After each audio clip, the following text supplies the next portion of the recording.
दोस्तों, भारत की सबसे बड़ी व सबसे पुरानी कंपनीज की जब बात होती है तो हमारे दिमाग में सबसे पहले टाटा का ही ख्याल आता है, क्योंकि टाटा आज कोई एक अकेली कंपनी नहीं बल्कि सैकड़ों अलग अलग कंपनीज का एक बहुत बड़ा परिवार बन चुकी है, जिसमें एक से बढ़कर एक बड़ी बड़ी और कामयाब कंपनियां शामिल हैं। और टाटा फैमिली की ऐसी ही एक हाईली सक्सेसफुल कंपनी तनिष्क के बारे में हम आज बात करने वाले हैं। आई एम श्योर आप में से काफी सारे लोगों को तो ये बात पहली ही बार पता चल रही होगी कि तनिष्क भी टाटा ग्रुप की ही एक कंपनी है। लेकिन इससे भी ज्यादा हैरानी की बात यह है कि जो तनिष्क आज हमें 24 कैरेट खरे सोने की जैसे नजर आती है, ये कंपनी हमेशा से इतनी कामयाब नहीं थी। इनफैक्ट शुरुआत के काफी सालों तक इस कंपनी को इतने बड़े बड़े लॉस हुए थे कि ये बंद होने के कगार पर पहुंच गई थी। लेकिन इसके बाद तनिष्क ने कुछ ऐसी कमाल की बिजनेस स्ट्रेटजीज अपनाई कि सिर्फ कुछ ही सालों में ये भारत की सबसे बड़ी ज्वेलरी ब्रांड्स में से एक बन गई। और आज की इस वीडियो में भी हम आपको तनिष्क की कामयाबी के इस सफर और उसको कामयाब बनाने वाली उन जबरदस्त बिजनेस स्ट्रेटजीज के बारे में ही बताने वाले हैं। तो चलिए वीडियो को शुरू करते हैं। दोस्तों, सबसे पहले जानते हैं कि तनिष्क की शुरुआत कैसे हुई थी और टाटा ने ज्वेलरी के बिजनेस में जाने का फैसला आखिर क्यों लिया था। असल में तनिष्क कंपनी की ये कहानी अर्ली 90s के समय से शुरू होती है। उस समय तक टाइटन कंपनी को शुरू हुए 5 से 6 साल बीत चुके थे। यहाँ पर हम आपको बता दें कि टाइटन असल में टाटा की ही एक सब्सिडरी कंपनी है, जिसे 1984 में जगजीत देसाई के द्वारा फाउंड किया गया था। तो 90s का दौर शुरू होने तक टाइटन भारत के अंदर अपनी एक मजबूत पकड़ बना चुका था। दरअसल टाइटन ने सदियों से चले आ रहे इंडियन कंज्यूमर्स के बिहेवियर को चेंज कर दिया था, क्योंकि लोग अब टाइटन की वॉचेस सिर्फ टाइम देखने के लिए नहीं बल्कि एज ए फैशन एक्सेसरीज भी खरीदने लगे थे।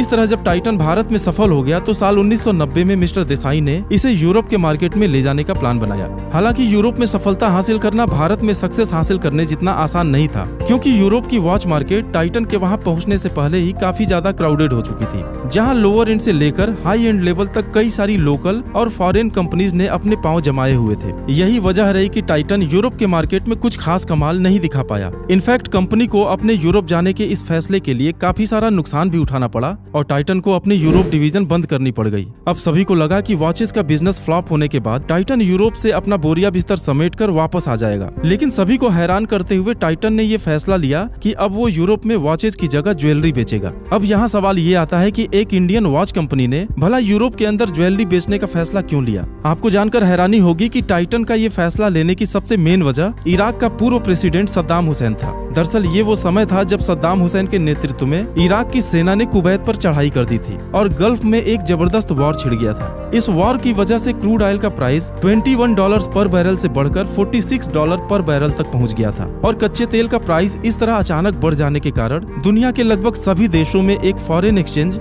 यानी फॉरेक्स क्राइसिस आ गया। वहीं भारत की बात करें तो वो भी ऑयल इंपोर्ट करने के लिए विदेशी फॉरेन करेंसी यानी फॉरेक्स का ही यूज करता था। ऐसे में भारत पर भी उसके फॉरेक्स रिजर्व के खत्म होने का एक खतरा मंडराने लगा था और एक समय तो सिचुएशन इतनी ज्यादा खराब हो गई कि गवर्नमेंट ने कंपनीज को फॉरेक्स देना ही बंद कर दिया। आसान शब्दों में अगर कहें तो इंडियन गवर्नमेंट ने ये क्लियर कर दिया था कि कोई भी कंपनी जिसे फॉरेन करेंसी चाहिए वो उनके पास आने के बजाय अपने लिए खुद फॉरेक्स जनरेट करे, क्योंकि गवर्नमेंट के पास जो फॉरेक्स रिजर्व है वो उसे ऑयल परचेज करने में यूज करने वाला है। अब इस सिचुएशन में टाइटन के लिए प्रॉब्लम ये थी कि उन्हें अपनी वॉचेस के कंपोनेंट्स इंपोर्ट करवाने के लिए फॉरेन करेंसी की जरूरत पड़ती थी और इस फॉरेक्स क्राइसिस के आने की वजह से वो कंपोनेंट इंपोर्ट नहीं करवा पा रहे थे। इसलिए टाइटन ने इस परेशानी का हल निकालते हुए ये फैसला लिया कि वो यूरोप में ज्वेलरी सेल करके वहां से फॉरेन करेंसी जनरेट करेंगे, ताकि उस करेंसी का इस्तेमाल वो अपने वॉच कंपोनेंट्स इंपोर्ट करवाने में कर सके।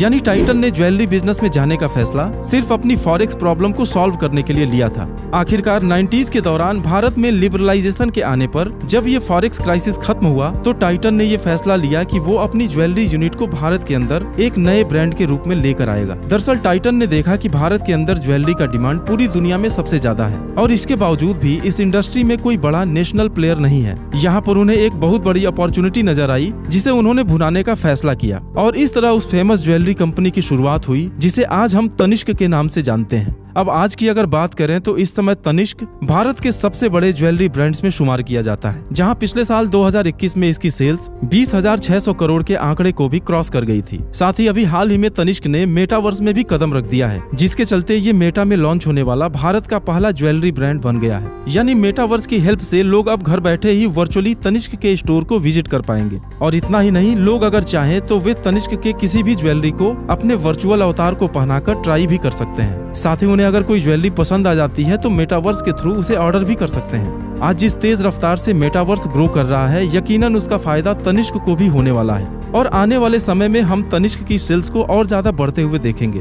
अब तनिष्क की इस सक्सेस को देखकर ज्यादातर लोगों को तो यही लगता है कि टाटा का प्रोडक्ट होने के नाते इसे यहाँ तक पहुँचने में कोई खास परेशानी या दिक्कत नहीं हुई होगी, लेकिन असल में दोस्तों ये सच नहीं है। इनफैक्ट शुरुआत के कुछ साल तनिष्क के लिए इतने ज्यादा टफ रहे थे कि इस कंपनी को बंद करने तक की नौबत आ गई थी, और ऐसा होने के पीछे मेनली 2 रीजंस थे। इसमें पहला रीजन ये था कि तनिष्क के लॉन्च होने से पहले ही इस मार्केट को अनऑर्गेनाइज्ड और छोटे ज्वेलर्स ने बेहद मजबूती से कैप्चर किया हुआ था। आपने भी देखा होगा कि भारत में हर एक फैमिली का अपना एक फेवरेट ज्वेलर होता है, और उस फैमिली की सभी जनरेशन हमेशा सिर्फ उसी फेवरेट ज्वेलर से ज्वेलरी खरीदती है। यानी लोगों का जो ट्रस्ट था वो अपने लोकल ज्वेलर्स पे बना हुआ था, जिसके चलते लोग एकदम से तनिष्क पर भरोसा नहीं कर पाए। इसके अलावा तनिष्क के ना चल पाने का दूसरा अहम रीजन ये था कि शुरुआत में तनिष्क ने अपनी ज्वेलरी 18 कैरेट गोल्ड में लॉन्च की थी, क्योंकि 18 कैरेट गोल्ड ज्यादा मजबूत, स्क्रैच प्रूफ और कॉम्प्लेक्स डिजाइन बनाने के लिए ज्यादा बेहतर होता है। साथ ही यूरोप और दुनिया के ज्यादातर देशों में भी ज्वेलरी के लिए 18 कैरेट गोल्ड ही यूज किया जाता है। लेकिन यहाँ प्रॉब्लम ये हुई कि भारत में ज्यादातर लोग ज्वेलरी को 22 कैरेट गोल्ड में परचेज करना प्रेफर करते हैं, क्योंकि हम इंडियन लोग गोल्ड को सिर्फ एक ज्वेलरी ही नहीं बल्कि एक इन्वेस्टमेंट के रूप में देखते हैं। अब तनिष्क ने जब देखा कि उनकी 18 कैरेट ज्वेलरी को कोई नहीं खरीद रहा है, तो उन्होंने भी इंडियन मार्केट को समझते हुए अपनी पूरी ज्वेलरी रेंज को 22 कैरेट गोल्ड में लॉन्च कर दी।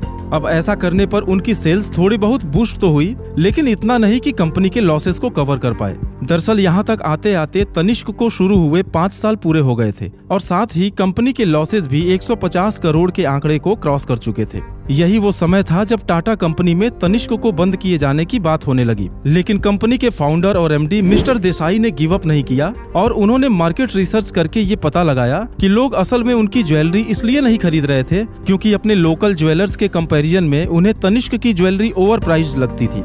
अब तनिष्क को ये समझ नहीं आ रहा था कि आखिर ये local jewellers 22 carat gold jewellery को इतने कम दामों में कैसे सेल कर सकते हैं। इसके बारे में जब थोड़ी मार्केट रिसर्च की गई तो उन्हें पता चला कि वो लोकल ज्वेलर्स असल में प्योर गोल्ड बेच ही नहीं रहे थे, बल्कि वे लोगों के भरोसे का फायदा उठाकर 22 कैरेट के नाम पर उन्हें 18-19 कैरेट का गोल्ड बेच देते थे। यहाँ तनिष्क को लगा कि उनके कामयाब होने के लिए लोगों को इस सच्चाई का पता चलना बेहद जरूरी है, इसलिए उन्होंने विदेश से गोल्ड कैरेट मीटर नाम की आधुनिक मशीन मंगवाई, जिसके 1 यूनिट की कॉस्ट ही 10 लाख रुपए थी। इस मशीन की मदद से गोल्ड का कैरेट स्टैंडर्ड सिर्फ कुछ ही मिनटों में पता लगाया जा सकता था। साथ ही पुराने टच स्टोन तकनीक की तरह इस मशीन में गोल्ड टेस्ट करने पर गोल्ड वेस्ट भी नहीं होता था। तनिष्क ने ये गोल्ड टेस्टिंग टूल अपने हर एक स्टोर में लगवा दिया और लोगों के बीच ये खबर फैला दी कि लोग किसी भी तनिष्क स्टोर को विजिट करके मुफ्त में अपना गोल्ड कैरेट स्टैंडर्ड चेक करवा सकते हैं। इसके बाद तनिष्क के स्टोर्स पर लोगों की लंबी लंबी लाइंस लगना शुरू हो गई, क्योंकि हर कोई अपना गोल्ड चेक करवाना चाहता था। इस तरह तनिष्क लोगों को अपने स्टोर तक खींचने में तो कामयाब हो गया, लेकिन इसका उनकी सेल्स पर कोई फर्क नहीं पड़ा। दरअसल लोग अपना गोल्ड चेक करवाने के लिए तनिष्क के स्टोर में जाते जरूर थे, जहां ज्यादातर लोगों का गोल्ड उनकी उम्मीद से खराब ही निकलता था, और उन्हें पता चलता था कि उनका फेवरेट व भरोसेमंद लोकल ज्वेलर ही उनके साथ फ्रॉड कर रहा था। लेकिन अपने गोल्ड की प्योरिटी पता चलने के बाद वो बिना कुछ खरीदे ही स्टोर से बाहर भी निकल आते थे।